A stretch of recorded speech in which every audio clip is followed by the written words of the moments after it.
السلام علیکم ورحمۃ اللہ وبرکاتہ۔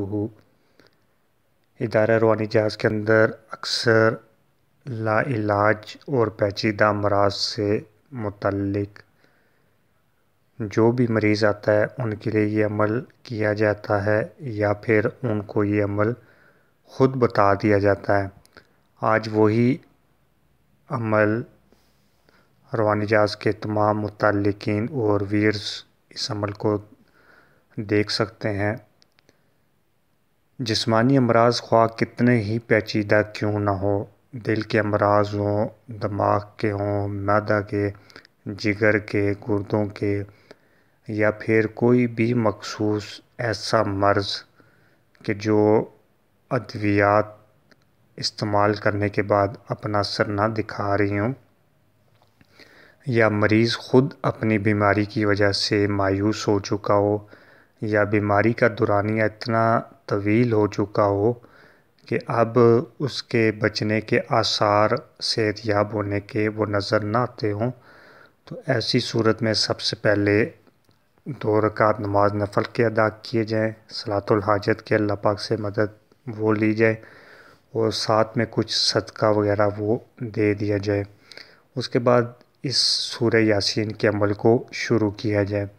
یہ عامل خود بھی کر سکتا ہے، مریض اس کے گھر کا کوئی فرد وہ بھی کر سکتا ہے، اور اگر کوئی ایسی مجبوری یا کوئی ایسا مسئلہ ہو تو مریض یہ خود بھی اپنے لیے کر سکتا ہے، بس اس کی ترتیب تھوڑی سی اس کے سمجھنے کی ہے۔ اس میں یہ کرنا ہے کہ مریض کی موجودگی میں 7 مرتبہ سورہ یاسین پڑھنی ہے۔ ہر دفعہ سورہ یاسین پڑھنے کے بعد پانی کی بوتل اپنے پاس رکھیں، اس کے اوپر دم کریں اور مریض کے اوپر بھی دم کیا جائے گا۔ اس کے بعد ایک نئی چھری لے لی جائے اور نئی چھری کے اوپر بھی یہی دم کیا جائے گا۔ 7 دفعہ پڑھنے کے بعد ایک شخص یا عامل خود ایک ہاتھ سے پانی کو، بوتل کو مریض کے سامنے سے سر کی جانب سے نیچے کی جانب وہ پانی کو گرائے، چند قطروں کی شکل میں، لیکن مستقل، مطلب وہ سلسلہ پانی گرنے کا منقطع نہ ہو، ایک ہی دھار کے اندر وہ پانی گرتا رہے، اور مریض اس تصور کے ساتھ وہ پانی کے اندر سے چھری کو گزارے کہ جیسے وہ اس چھری کے ذریعے وہ اس بیماری کو مریض کی وہ کاٹ رہا ہو، ختم کر رہا ہو۔ یہ عمل 7 دفعہ کریں، مطلب چھری پھیرنے والا، اور 7 دفعہ وہ سورہ یاسین پڑھی جائے گی۔ اس کے بعد جو پانی باقی بچے تو اس پانی سے مریض کو چھینٹے وغیرہ وہ بھی مارے جائیں، اور اسی پانی کو وہ مریض اپنے پینے کے لیے استعمال کرے، روزانہ چھڑکاؤ کے لیے بھی۔